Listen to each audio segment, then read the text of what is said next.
তো শিক্ষার্থী বন্ধুরা, আমি আশা করি আমার এই ক্লাসে তোমরা এতক্ষণ আমার সাথে থাকবে। তো গত একটা ক্লাসে আমি তোমাদেরকে ভাষা নিয়ে আলোচনা করেছিলাম তোমাদের সাথে। তো আমি আশা করি যে ভাষা সম্পর্কে, অর্থাৎ নবম দশম শ্রেণীর বইয়ে প্রথম যে অধ্যায় রয়েছে, প্রথম পরিচ্ছেদে ভাষা সম্পর্কে তোমরা ভালো জ্ঞান আহরণ করেছ। তো সে পাঠের ধারাবাহিকতায় আজকেও আমি তোমাদের সামনে উপস্থিত হয়েছি নবম দশম শ্রেণীর বাংলা ব্যাকরণ ক্লাস নিয়ে। তো শিক্ষার্থী বন্ধুরা, আমার পরিচয় আমি আবারও দিয়ে নিই। আমি রিজিয়া পারভিন, সহকারী শিক্ষক বাংলা, কাপাসিয়া সরকারি পাইলট উচ্চ বিদ্যালয়, কাপাসিয়া, গাজীপুর। শিক্ষার্থী বন্ধুরা, তো আমার সাউন্ডটা ঠিকঠাক মতো শোনা যাচ্ছে কিনা আর দেখা যাচ্ছে কিনা যদি কেউ কমেন্টস করে জানাও তাহলে হয়তো ভালো হয়। তো শিক্ষার্থী বন্ধুরা, গত ক্লাসের গত পাঠের ধারাবাহিকতায় আজকে চলো আমরা আমাদের পাঠে অগ্রসর হই। দেখো, আমার হাতে দুটো বস্তু রয়েছে, দুটি বয়ম রয়েছে। এই বয়মে কি আছে বলো? দেখা যাচ্ছে কি? বোঝা যাচ্ছে? হ্যাঁ, এতে রয়েছে চা আর এতে রয়েছে চিনি। আচ্ছা, তারপরে দেখো আমার হাতে রয়েছে একটি কালির দোয়া, যাকে তোমরা ইংরেজিতে বলো ইঙ্কপট। আচ্ছা, তারপরে দেখো আমার এক হাতে আছে চাবি, আরো একটা হাতে দেখো আছে একটা বালতি। এটা একটা বালতি, ছোট বালতি। এর একটা হাতল ছিল কিন্তু এটা আমি ফেলে দিয়েছি। এতে আমি শরবত বানাই। এখন শরবত ঢালতে গেলে এটা ঝামেলা করে, জন্য ফেলে দিয়েছি, কিন্তু এটা আসলে একটি বালতি। এ দেখো চাবি, বালতি। আচ্ছা, তারপরে ধরো আমার চোখে আছে ধরো চশমা। এই চশমাও কিন্তু একটা বস্তু। আচ্ছা, তারপরে ধরো এই যে পাউডার, পাউডার আমরা ব্যবহার করি। আর আজকে যে পরিমাণ গরম, উপায় নেই। তো শিক্ষার্থী বন্ধুরা, এতক্ষণ আমি যে দ্রব্যগুলো তোমাদেরকে দেখিয়েছি এগুলো আমরা নাম বলতে পেরেছি। চা, চিনি, চশমা, কালির দোয়া, চাবি, বালতি। তারপরে ধরো আরো আছে দৈনন্দিন জীবনে ব্যবহার করি আমরা কুলা, যে কুলা দিয়ে আমরা চাল ঝাড়ি। এই যে এতগুলো শব্দ, এতগুলো বস্তু, এতগুলো উপকরণ আমরা দৈনন্দিন জীবনে ব্যবহার করি, কখনো কি ভেবে দেখেছ যে এই শব্দগুলো আদৌ আমাদের নিজস্ব বাংলা ভাষার শব্দ কিনা? আসলেও আমরা ভেবে দেখিনি। কেন দেখিনি? এদেশে অর্থাৎ বাংলাদেশে বিভিন্ন সময়ে বিভিন্ন দেশ থেকে লোকজন এসে এই দেশটাকে শাসন শোষণ করেছে। তো এই যে এত এত লোকজন এসে এই দেশে শাসন শোষণ করেছেন, এই শাসন শোষণের ফলে তারা কি করেছেন? তাদের দেশের কিছু কিছু শব্দ আমাদের বাংলা ভাষাকে দিয়ে গেছেন। আর এই যে বাংলা ভাষাকে শব্দগুলো দিয়ে গেছেন, এই শব্দগুলোই এখন আমরা আসলে আমাদের দেশি শব্দ না, কিন্তু আমরা বাংলা ভাষার শব্দ হিসেবেই ব্যবহার করছি। আমাদের কাছে কিন্তু মনেও হয় না যে এগুলো বিদেশি শব্দ, তাই নয় কি? আচ্ছা, তারপরে দেখো এখন চলো তাহলে এই যে এতক্ষণ আমরা দেখলাম, যেমন কোনো চা, চিনি। চা, চিনি কোন দেশি শব্দ? হ্যাঁ, চা, চিনি চীনা শব্দ বা চায়না যদি বলো। তারপরে যে আমরা পাউডার দেখলাম, পাউডারটা কোন দেশি শব্দ? ইংরেজি শব্দ। তারপরে মনে করো আমরা দেখেছি কি চাবি, বালতি, এগুলো পর্তুগিজ শব্দ। তারপরে আমরা আরো কি দেখেছি? চশমা, চশমা দেখেছি। চশমা কোন দেশি শব্দ? ফার্সি শব্দ। আচ্ছা, এই যে এত এত শব্দ আমরা ব্যবহার করছি, এই শব্দগুলো কিন্তু আসলে আমাদের বাংলা ভাষার শব্দ নয়। তাহলে শিক্ষার্থী বন্ধুরা, আমার মনে হয় আমার এই ছোট্ট আলোচনা থেকে তোমরা এতক্ষণে বুঝতে পেরেছো যে আজকে আমরা কি আলোচনা করব। হ্যাঁ, আজকে আমরা আলোচনা করব বাংলা ভাষার শব্দ ভান্ডার। তাহলে চলো আমরা আমাদের পাঠে যাই। আমরা আলোচনা করব কি বাংলা ভাষার শব্দ ভান্ডার।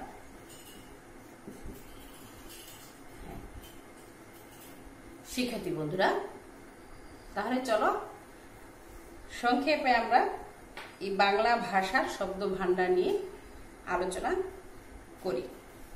আচ্ছা, বাংলা ভাষার শব্দ ভান্ডার কয় ভাগে বিভক্ত তোমরা নিশ্চয়ই জানো, তাই না? আচ্ছা, তাহলে চলো তারপরেও আমরা একটু লিখি। দেখো, এক হচ্ছে তৎসম, দুই অর্ধ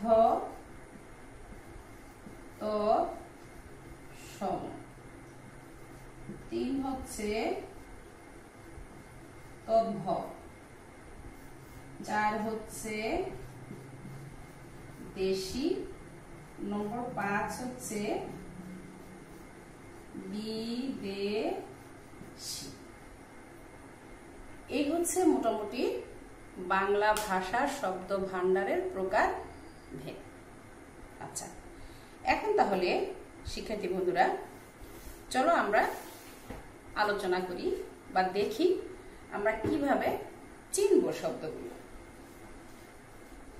আচ্ছা, একটা কথা দেখো, যে আমরা জানি স্বাভাবিকভাবে মানুষ যখন ঋণ করে, অর্থাৎ আমি তুমি আমরা যদি ঋণ করি, ধার করি, তাহলে আমরা ঋণী হই, তাই নয় কি? কিন্তু একটা জিনিস দেখো, চিন্তা করি যে এই বিভিন্ন দেশ থেকে বিভিন্ন ভাষাভাষীর শব্দগুলোকে বাংলা ভাষায় প্রবেশ করার ফলে, বাংলা ভাষায় ব্যবহার করার ফলে আমরা কিন্তু আমাদের শব্দ ভান্ডারকে পরিপূর্ণ করেছি। কেন পরিপূর্ণ করেছি? তাহলে আমরা এই যে শব্দগুলো ব্যবহার করছি, এই শব্দগুলোর ব্যবহারের ফলে কিন্তু আমরা ভাষাভাষী যারা আছি বাঙালি, এই অভাবটা বোধ করছি না, অভাবটা আমাদের বোধে আসে না। আচ্ছা, তাহলে চলো এখানে দেখো আরেকটা জিনিস বলতে আমি ভুলে গেছি, যে এই যে ধার করা শব্দগুলো বা ধার করা ভাষাটা আমরা ব্যবহার করছি, এটাকে বলে কৃত ঋণ। কৃত ঋণ অর্থাৎ এই ধার করা শব্দগুলোই আমরা দেশে ব্যবহার করছি। আচ্ছা, এই যে এর পিছনে দেখো ইতিহাস যদি তোমরা দেখো তাহলে দেখবে যে তুর্কি শাসন, মুসলিম শাসন, তারপরে হচ্ছে ইংরেজ শাসন, অর্থাৎ এই বিভিন্ন শাসনের ফলে আসলে আমাদের দেশে এই শব্দগুলো এসেছে। আচ্ছা, দেখো এখানে আমি যদিও লিখেছি, আবার এখানেও লক্ষ্য করো তোমরা, বাংলা ভাষার শব্দ ভান্ডার 5 ভাগে বিভক্ত: তৎসম, অর্ধ তৎসম, তদ্ভব, দেশি এবং বিদেশি। আচ্ছা, এখন দেখো তৎসমটা কি?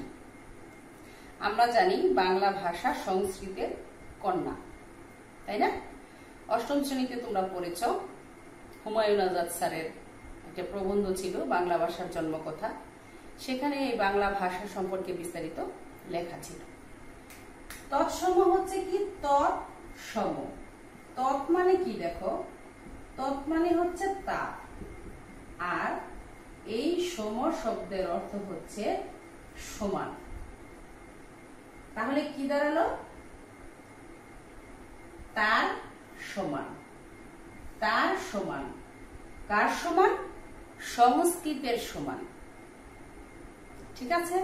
আচ্ছা, আরো একটা ব্যাপার দেখো, আরো একটা বিষয় আছে, যে এই তৎসম শব্দটি হচ্ছে একটি পারিভাষিক শব্দ। আচ্ছা, পারিভাষিক শব্দটা কি?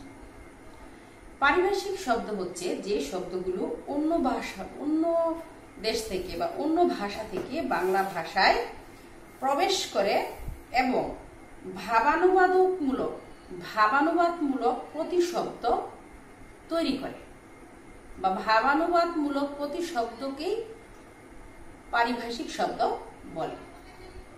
আচ্ছা, তাহলে আমরা কি বললাম যে তৎ মানে তার, সম শব্দের অর্থ হচ্ছে সমান, তার সমান, কার সমান? সংস্কৃতের সমান। তাহলে তোমরা বলতে পারো যে তৎসম শব্দ সরাসরি সংস্কৃত শব্দ থেকে বা সংস্কৃত থেকে উৎপন্ন লাভ করেছে। আচ্ছা দেখো, এই তৎসম শব্দের কিছু উদাহরণ এখানে লক্ষ্য করো। চন্দ্র, সূর্য, নক্ষত্র, ভবন, ধর্ম, পাত্র, মনুষ্য ইত্যাদি, এই শব্দগুলো আমরা তৎসম শব্দ হিসেবে ব্যবহার করে থাকি। আচ্ছা শিক্ষার্থী বন্ধুরা, তাহলে দেখো তৎসম, বই অবশ্য তৎসমের পরে তদ্ভব দেওয়া আছে, কিন্তু আমি বলি তৎসমের পরে যদি আমরা অর্ধ তৎসমটাই পড়ি তাহলে আমাদের মনে রাখতে সুবিধে হয়। আচ্ছা তাহলে দেখো শিক্ষার্থী বন্ধুরা, অর্ধ তৎসম আমরা বলেছিলাম তৎসম মানে হচ্ছে তৎ মানে তার, সম শব্দের অর্থ সমান, তার সমান, কার সমান? সংস্কৃতের সমান। তাহলে এখানে দেখো অর্ধ, অর্ধ শব্দের অর্থ কি? অর্ধ হচ্ছে অর্ধে, তৎ মানে কি? তার, আর সম হচ্ছে সমান। তাহলে কি দাঁড়ালো বন্ধুরা? হ্যাঁ, তাহলে দাঁড়ালো যে অর্ধ তৎসম হচ্ছে অর্ধেক সংস্কৃতের সমান, অর্ধেক সংস্কৃতের সমান।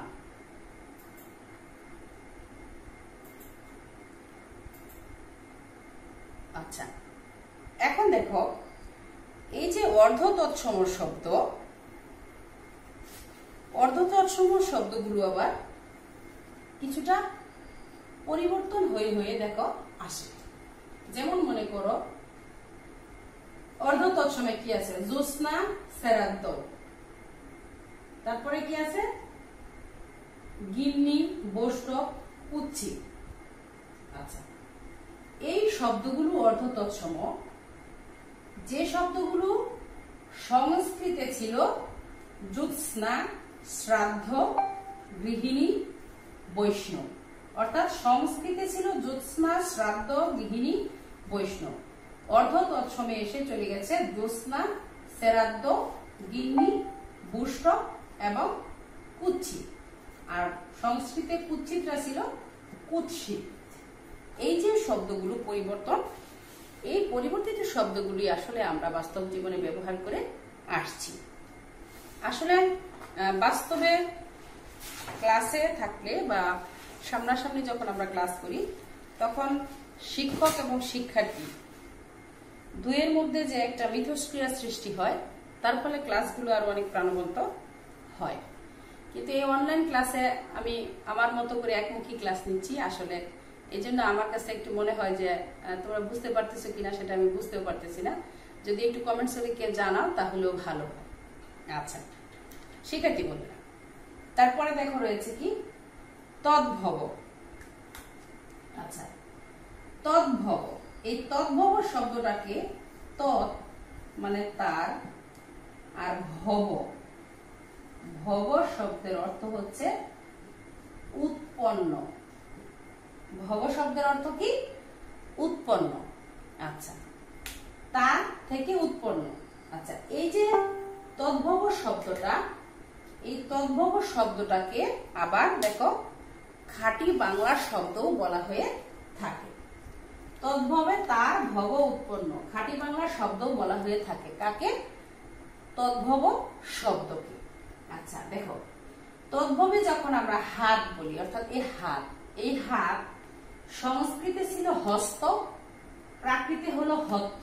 আমরা যখন তৎসম এবং অর্ধ তৎসম করেছি তখন দুটো পরিবর্তন শুধু দেখেছি। এখানে দেখো সংস্কৃতে যে শব্দটি ছিল হস্ত, সেটা প্রাকৃতে এসে হলো হত্ত, এবং তদ্ভবে আমরা সেটাকে ব্যবহার করি হাত, যাকে বলি আমরা তদ্ভব বা খাঁটি বাংলা শব্দ বলতে পারি।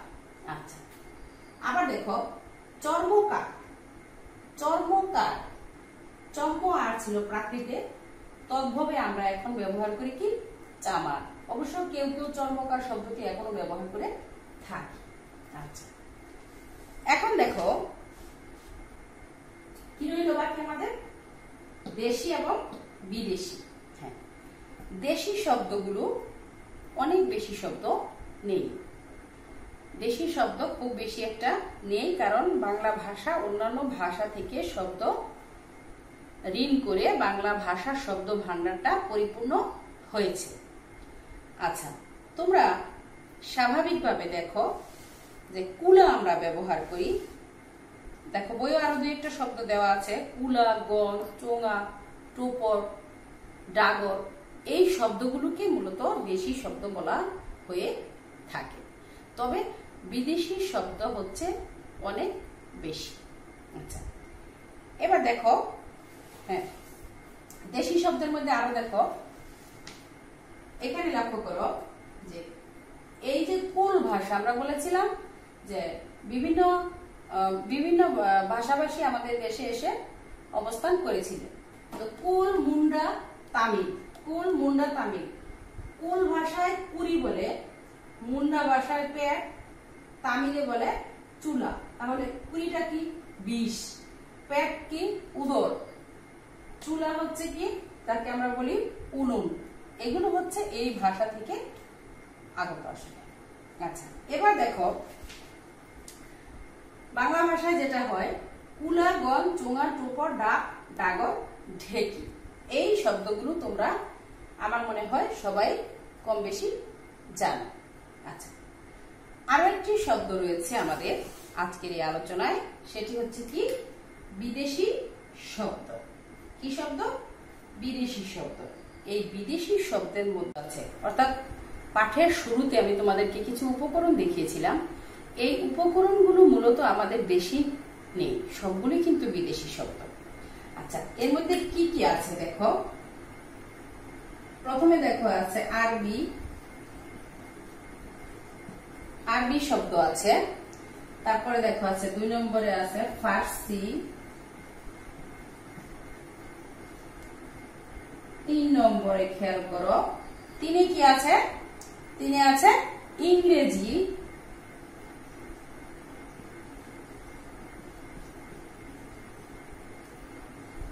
ইংরেজি আছে। আচ্ছা, তারপরে দেখো 4 নম্বরে আছে ইউরোপীয়, ইউরোপীয়।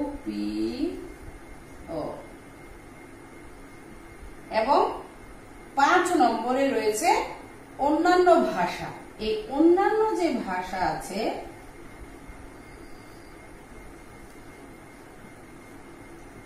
এই অন্যান্য ভাষার ভিতর আবার কিন্তু অনেক ধরনের শব্দ রয়েছে।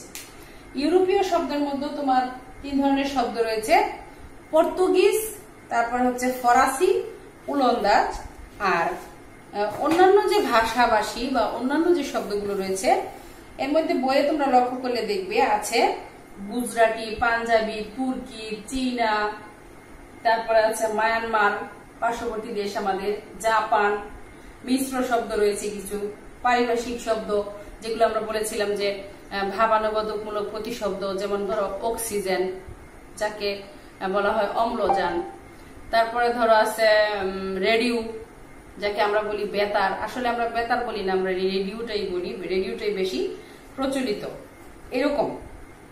তো এখন এই যে বিদেশি শব্দ রয়েছে, এই বিদেশি শব্দের ভিতরে আবার তোমার কিছু কিছু প্রকারভেদ রয়েছে, যেমন ধর্ম সংক্রান্ত, প্রশাসনিক সংক্রান্ত, তারপরে হচ্ছে তোমার বিবিধ, এরকম অনেক ধরনের প্রকারভেদ রয়েছে।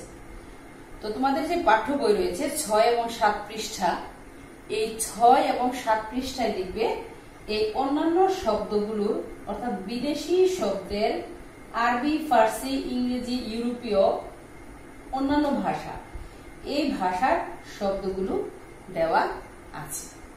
তো শিক্ষার্থী বন্ধুরা, আমি আশা করি যে ওই বইয়ের মধ্যে যে শব্দগুলো আছে, যেমন এই যে এরকম বাস্তব যদি উপকরণ হিসেবে তোমরা ব্যবহার করে মনে রাখতে পারো, উপকরণ দেখে দেখে যে এটা আমাদের তো এই শব্দ, এটা আমার এই শব্দ, এরকম যদি তোমরা নিজেরা নিজেরা চিনে, প্রচেষ্টা করে চিনে চিনে ব্যবহার করতে পারো, মনে রাখতে পারো, তাহলে আমার মনে হয় এই শব্দগুলো তোমাদের কাছে সহজ হবে। আচ্ছা, তাহলে দেখো আমি আশা করি যে এই পাঠ বা যতটুকু আমি আলোচনা করলাম তোমরা এই সংক্ষিপ্ত আলোচনা থেকে এই যে বাংলা ভাষার শব্দ ভান্ডার রয়েছে সেটা বুঝতে পেরেছ। আচ্ছা শিক্ষার্থী বন্ধুরা, তাহলে আমি এটা একটু মুছে দিই। দেখো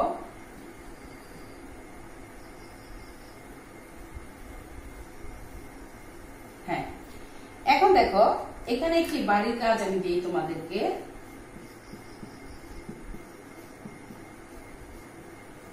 বাড়ির কাজটি হচ্ছে যে দৈনন্দিন জীবনে ব্যবহার করো। দৈনন্দিন জীবনে ব্যবহার্য জিনিস পত্র দেখে শব্দের প্রকারভেদ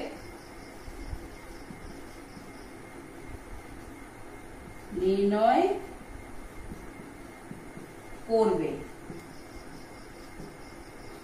তাহলে কি বললাম যে দৈনন্দিন জীবনে তোমরা যে সকল শব্দ ব্যবহার করো, আমরা যা যা ব্যবহার করি সেই শব্দগুলো দেখে দেখে এই যে শব্দের প্রকারভেদ গুলো রয়েছে সেগুলো নির্ণয় করবে। তো আশা করি শিক্ষার্থী বন্ধুরা এতক্ষণ আমার সাথে ক্লাসটি খুব উপভোগ করেছো তোমরা। যদিও করোনা পরিস্থিতিতে আমাদের মন মানসিকতা সবার অতটা ভালো না, আরেকদিকে আজকে প্রচন্ড গরম।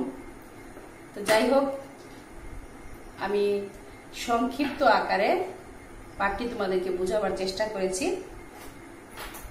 আমার সাথে থাকার জন্য তোমাদেরকে অনেক ধন্যবাদ। আবারও তোমাদের সাথে দেখা হবে আগামী ক্লাসে।